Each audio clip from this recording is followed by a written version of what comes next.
Hi, my name's Alec Butler, and I'm here on blackcoffeepoet.com to read you a poem I wrote.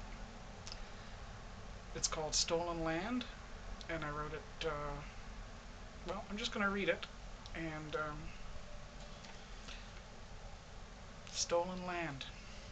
For Victoria, who was conceived in Victoria, afraid of losing your mind, of losing the one person you loved most in this world, someone we still love, the three of us, caught up in the trauma we all suffered on these militarized streets, facing down sound cannons that could make our ears bleed, facing down tear gas, triple lines of nameless cops, and animals on horses, caught up in a moment of revolutionary intensity, dancing on the edge of the apocalypse, or witnesses to the birth of a new world. Only time will tell. All our grandmothers were Métis. Is that what drew us together? Me to her, you to me, her to you, you to her, her to me, all of us to each other, marching in the streets, holding hands, holding the line, as proud, genderqueer, sex-positive radicals as an army of lovers. Lovers of freedom and the right to dissent, fighting for our right to exist, falling into and out of each other's arms,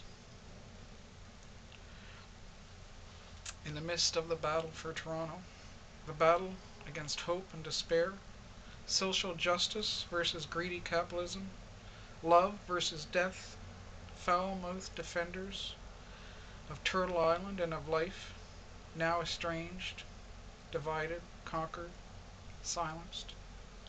Drawn to the both of you only to find out we had a Métis grandmother. My grandmother was cherished and loved, treated like a queen.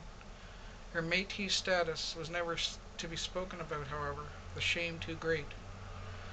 And my grandfather, who ran away from the res at 10, worked as a newspaper boy, bawling out the headlines 3 times a day from the base at the main intersection of a dirty working class city on the east coast of this country, the first point of contact, the first piece of stolen land, stolen from my ancestors.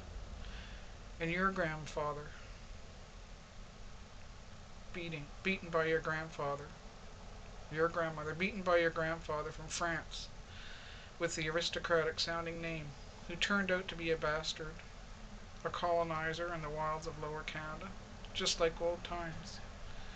You tell me about searching the streets of East Vancouver, searching for a sex worker who took you in and showed you the ropes, when you ran away from home to get off the drugs they kept you on to keep you quiet. Now she's one of the missing and murdered Aboriginal women in this country, the conscience of a community of dispossessed, in a country founded on stolen land. This land as beautiful as your body. You tell me how your lovely young body, like the land, was colonized, sold to the highest bidder.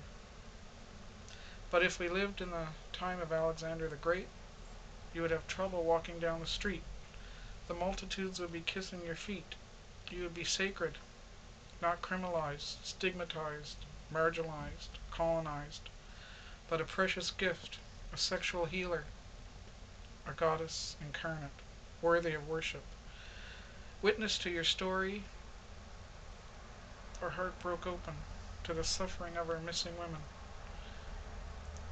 Our heart broke open to the suffering of the children left behind on the stolen land, of which we are but a few. My heart broke open to my trans sisters, whose names go unremembered after they're murdered. I fell in love with you in that moment, with all our heart could heal, knowing that even as we say this, another woman is gone missing. Another trans woman is being murdered.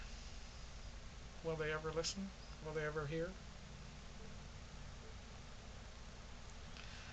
Thanks for listening, and I want you to keep watching blackcoffeepoet.com.